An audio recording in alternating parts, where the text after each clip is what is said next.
when you study the dynamics of human attachment, particularly through the lens of avoidant and anxious types, you begin to understand that relationships are rarely just about love. They are about fear, deep archetypal fear, about closeness, abandonment, self-worth, and vulnerability.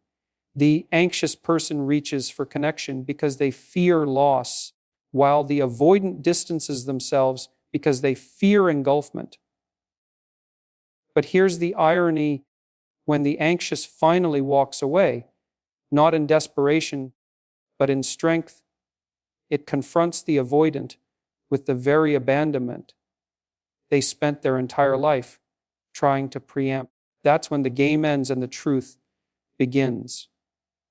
When the anxious person finally chooses to walk away, it's not a spontaneous or dramatic outburst. It's not the result of a single disagreement or a need for revenge. It's something much deeper, a quiet, often agonizing decision built slowly over time. This detachment is not the cry of someone seeking attention. It's the voice of someone who has spent too long hoping, reaching, and waiting for something that never came. The anxious person is often misunderstood as needy or overly emotional, but what's missed is the amount of endurance they actually possess. They hold on, they accommodate, they explain, they rationalize, and they keep trying to love through the silence and the pushback. They keep trying to bridge a gap the other person won't even acknowledge exists. But there comes a moment, a precise, cutting moment, when something inside them finally breaks, not from anger, but from clarity. This clarity is born not in defiance, but in emotional exhaustion.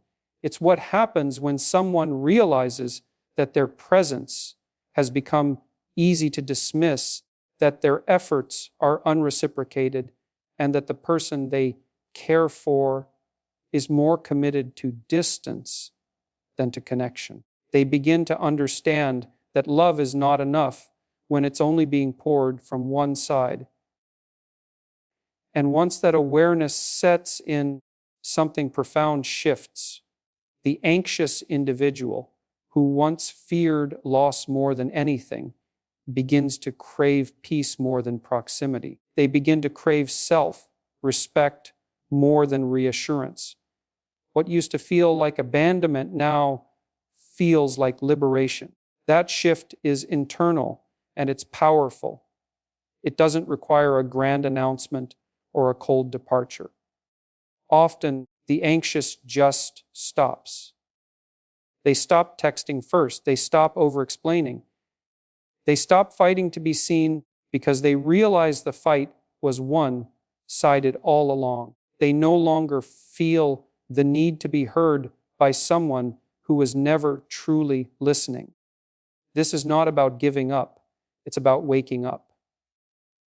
The decision to detach is a moment of reclaiming themselves after months, even years of emotional self-sacrifice. And this shift is terrifying to the avoidant, because as long as the anxious is reaching out, chasing, and attempting to reconnect, the avoidant feels secure in their power to retreat. Their comfort zone is preserved. They know how to navigate distance. But once the anxious partner stops moving toward them, that dynamic collapses. Suddenly, the emotional attention they once took for granted is gone. The silence that they used as a tool of control now feels like abandonment. They're left alone, not by force, but by consequence.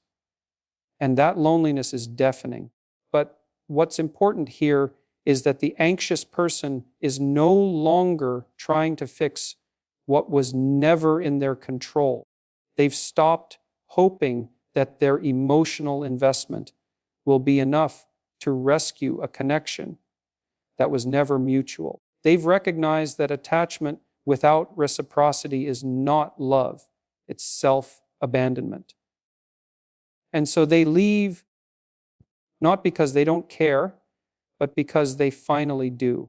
They care enough about themselves to walk away from the illusion of connection and into the reality of peace. And in doing so, they not only disrupt the avoidance narrative, they begin rewriting their own. Avoidants are often thought of as emotionally detached or fiercely independent, but underneath that exterior lies a profound and often unacknowledged fear of abandonment.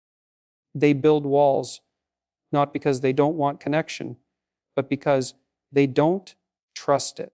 They fear being swallowed by the needs of another, and so they preemptively distance themselves. The irony, though, is that in avoiding closeness to protect themselves, they inevitably bring about the very scenario they dread most, being left. This isn't a conscious strategy, it's a deeply ingrained coping mechanism rooted in early experiences where vulnerability might have been unsafe or unrewarded. So they learn to suppress emotional needs and resist dependency. But the cost of that is profound, especially when paired with an anxious partner who thrives on emotional closeness. The anxious individual reaches out over and over, asking not just for love, but for reassurance, for presence, for acknowledgement. But to the avoidant, these gestures can feel overwhelming, like emotional invasions. They misinterpret care as control, vulnerability as pressure. So they retreat, they shut down, they become silent. And yet, despite this retreat, they still expect to be held on to. They subconsciously hope the other will wait, will remain, will continue to try. And for a while, the anxious person does. But emotional starvation wears on the soul. Eventually, even the most patient heart reaches a breaking point. And when the anxious finally walks away, it's not a test, it's the end of endurance. Now the avoidant is confronted with something they were never prepared for: the finality of true abandonment. This isn't the usual dance where distance is followed by reconciliation. This is silence, emptiness. The anxious is no longer available to absorb their pushback, to bridge the gap, to offer emotional security in the midst of coldness. And that absence triggers the avoidant's buried terror, the fear that they are fundamentally unlovable or incapable of sustaining intimacy. The anxious walking away strips away the illusion that someone will always be there, no matter how emotionally distant the avoidant becomes. This realization doesn't always lead to immediate change. Avoidants are not always emotionally equipped to process this kind of pain directly. They might intellectualize it, distract themselves, or retreat even further into detachment. But internally, a fracture has occurred because, for perhaps the first time, they are forced to feel the consequences of their own defense mechanisms. The behaviors they once used to protect themselves, emotional withdrawal, avoidance of vulnerability, minimizing affection, have now become the architects of their loneliness. This is the moment when some avoidants begin to see the pattern. They recognize, however faintly, that their avoidance didn't prevent pain. It created it. They come face with the fact that closeness is not the threat they thought it was. The real threat was disconnection, and now they're living it. The anxious walking away isn't just an event. It's a mirror. And what they see reflected back is not just the absence of the other, but the cost of their own fear-driven choices. The tragedy is that sometimes it takes losing what you never allowed yourself to fully receive in order to understand its value. In anxious, avoidant dynamics, power isn't loud or obvious. It exists subtly in who pursues and who withdraws.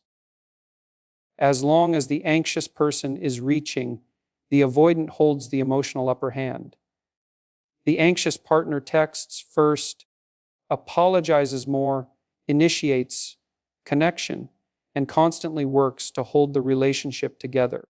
This creates a lopsided emotional economy where the avoidant can keep their distance without risking much, knowing that the anxious will bridge the space every time. There's an unconscious power in being the one who withholds, who controls the rhythm of intimacy and distance. It allows the avoidant to feel secure without ever fully showing up. But something remarkable happens when the anxious partner stops, not out of bitterness or resentment, but from exhaustion and clarity. They no longer chase. They no longer overextend. They pull their energy back, not because they want to hurt the other person, but because they've finally seen the pattern for what it is. This quiet withdrawal changes everything. The emotional current that once flowed predictably in one direction toward the avoidant suddenly dries up. And with that, the avoidant's perceived control begins to crumble. What used to be a dynamic of pursuit and distance now becomes a confrontation with emptiness. The avoidant, accustomed to being chased, is left with silence. There's no message waiting, no one checking in, no tension to retreat from, just stillness. And in that stillness, the avoidant is left with their own emotional vacuum. The person they believed would always be there has stepped back, not with anger, but with finality. The power they once felt begins to shift. What once felt like independence now feels like isolation. What once felt like control now feels like disconnection. This change destabilizes the avoidant because the game they unconsciously relied on, the pattern of withdrawal followed by reconciliation, no longer functions. The anxious partner's absence isn't a tactic, it's a transformation. They've recentered themselves emotionally. They've decided that the cost of staying outweighs the fear of leaving. And that self-respect becomes the most powerful act of all.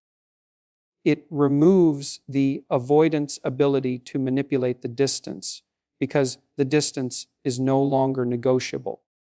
This power shift isn't about domination, it's about balance. The anxious person reclaims the power they lost while trying to make someone love them the way they needed. And in doing so, they force the avoidant to sit with what they've been avoiding all along. The reality of emotional intimacy and the consequences of their fear-based coping strategies.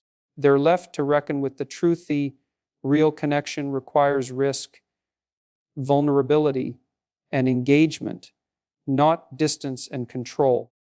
In many cases, this shift is the first time the avoidant experiences true emotional accountability.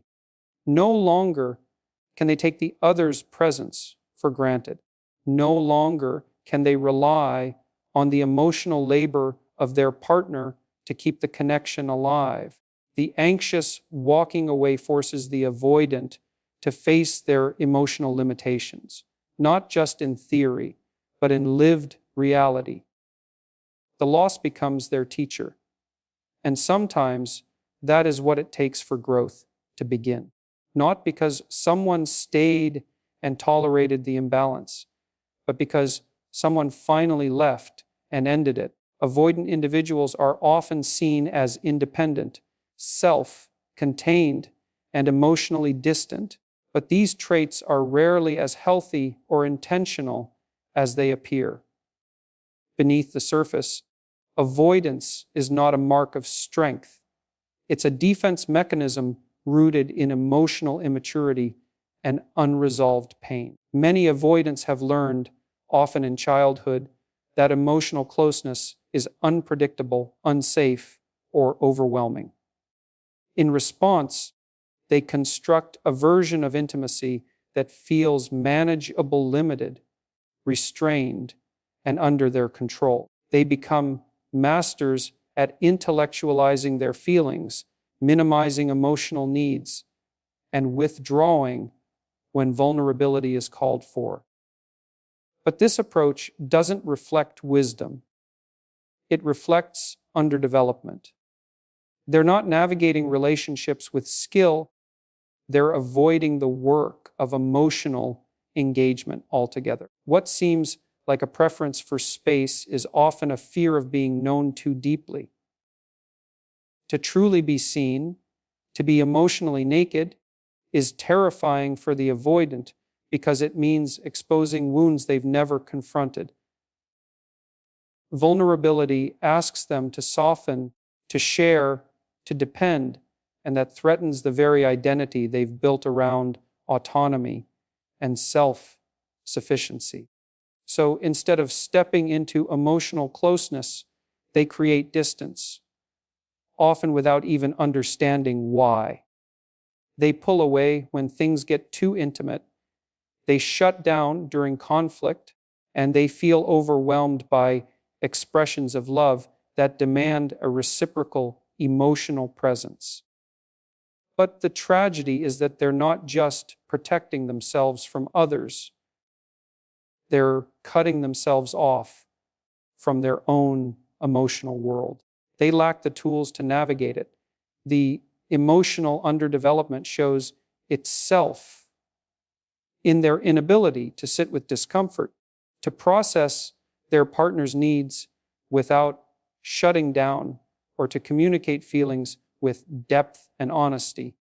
They often don't know how to soothe themselves in relational distress without retreating. So they default to detachment, pretending not to care, or claiming they just need space. But needing space isn't the issue. It's how they use space as a substitute for growth that reveals the problem. This emotional immaturity becomes especially clear in relationships with anxious partners who naturally seek closeness and connection. To the avoidant, the anxious partner's needs seem excessive, even irrational, not because they are, but because the avoidant has never developed the emotional capacity to respond to them. They're stuck in a developmental phase where autonomy is confused with avoidance, and intimacy is seen as a loss of self rather than a meeting of two selves. Their reactions are often out of proportion, shutting down, ghosting, defensiveness, because they never learned how to regulate relational tension without disappearing. But over time, their strategy backfires. They find themselves alone, confused, wondering why people always leave or why relationships feel suffocating. They don't see that they are recreating the very pain they're trying to avoid. And without confronting this emotional underdevelopment, without choosing to grow, to risk, to feel, they remain trapped in cycles of disconnection. Real intimacy asks for more than presence. It demands participation. It requires a willingness to engage, to stay in the room emotionally, even when it's hard. Until the avoidant chooses to step into that discomfort, they will keep losing the very connections they long for, but are too afraid to fully receive. When the anxious partner finally walks away, it's not a strategy. It's not a move on a chessboard. It's not a punishment or a ploy to get the avoidant to react. It is a quiet, high declaration of self worth. True walking away isn't dramatic. It's composed. It doesn't beg to be noticed. It simply ends what has long been emotionally unsustainable. And this ending is not meant to inflict guilt or provoke longing. It is meant to preserve the dignity and emotional health of someone who has spent too long giving without receiving. This kind of walking away marks a shift from emotional dependence to inner strength. The anxious person may have once believed that if they loved more, gave more, tried harder, the avoidant would finally open up. They clung to hope, often confusing inconsistency with mystery, silence with depth, and detachment with a form of strength. But over time, the pattern becomes impossible to ignore. The avoidant doesn't step forward, they step sideways. They don't engage in emotional resolution, they avoid it. They don't offer clarity, they create confusion. And the anxious person begins to realize that this is not intimacy, it is emotional starvation. True walking away is not fueled by resentment. It's rooted in the realization that you cannot build something lasting with someone who is terrified of being present. It's not about forcing the avoidant to chase or suddenly transform. It's about finally seeing the situation for what it is, one-sided. The anxious partner stops confusing attention with affection. They stop interpreting breadcrumbs as love. They stop waiting for potential to become reality. And instead, they draw a boundary. Not a line in the sand meant to provoke, but a firm decision to step out of the emotional waiting room they've been stuck in for far too long. This departure is powerful precisely because it is so calm. There's no shouting, no pleading, no desperate closure. There is simply a return to self, a turning inward, a letting go. The anxious person begins to redirect their energy, not toward fixing the avoidant, but toward healing themselves. They begin to build a life that doesn't revolve around anxious anticipation. They learn that real love feels safe, clear, reciprocal, and they begin to reject anything less than that. And here's what's most important. This walking away doesn't mean they've stopped caring. Love may still be present, but it is no longer a justification for self-abandonment. It means they care enough about themselves to no longer stay where love is withheld, where their emotional needs are minimized, or where presence is conditional. This isn't about erasing the avoidant. It's about stepping out of a dynamic that constantly erodes their self-worth. Sometimes love means letting go, not because the other person is inherently bad or broken, but because they are not ready. And you can't force readiness. You can't beg someone into intimacy. You can only invite them. And if they never arrive, you learn to leave the door behind you. The anxious walking away, truly and peacefully, is not a tactic. It's a moment of personal evolution. It's when the longing for peace finally outweighs the fear of loss. And in that moment, healing truly begins. When the anxious partner is finally gone, the absence they leave behind isn't just empty space. It becomes a powerful mirror reflecting everything the avoidant has been trying not to see. While the anxious was present, their constant pursuit, emotional check-ins, and desperate attempts to reconnect created a distraction.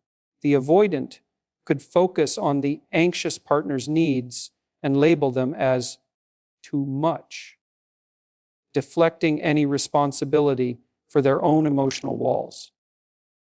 But when the anxious finally withdraws, The avoidant loses the buffer that shielded them from facing themselves. The silence grows loud, and in that silence, the avoidance is exposed.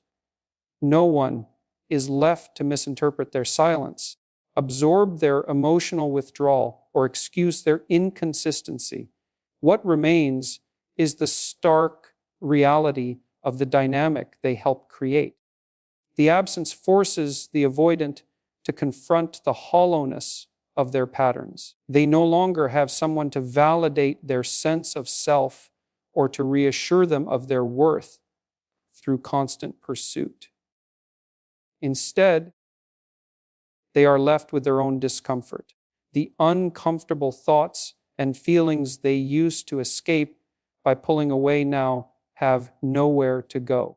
They begin to feel the emptiness of conversations never had, emotions never expressed, and vulnerability always postponed.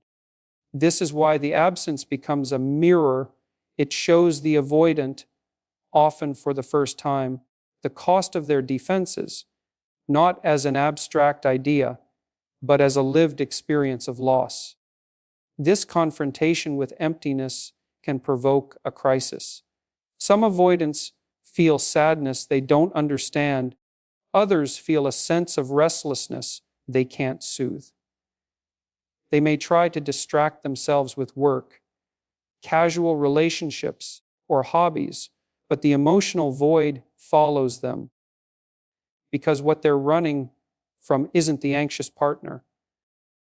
It's the intimacy they themselves rejected. And without the anxious partner there to carry the burden of connection, the avoidant sees the pattern in brutal clarity. They push away those who love them until those people are gone, and then they mourn a loss they helped create. This moment can be transformative, but only if the avoidant allows themselves to sit with the pain. If they resist and continue numbing out, they will repeat the cycle with someone new. But if they face it, truly face the regret, the loneliness, the grief, they might begin to understand how their fear of closeness sabotages their own need for connection. They might realize that independence is healthy, but emotional withdrawal is not, that asking for space can be done with kindness instead of coldness, that love isn't about losing oneself, but about meeting another fully without hiding. For the anxious, the act of leaving wasn't about proving a point, but about reclaiming peace. And ironically, their departure can become the catalyst the avoidant needs to finally grow. The anxious was once a mirror, reflecting the avoidant's deepest fears through desperate attempts for closeness. But in absence, the mirror turns inward, the avoidant sees themselves unfiltered. It is a chance, however painful, to realize that real connection demands vulnerability and that relationships require effort from both sides, not just the pursuit of one and the retreat of the other. The absence isn't just silence, it's a message, and whether the avoidant learns from it or runs from it determines whether they remain stuck or start to heal.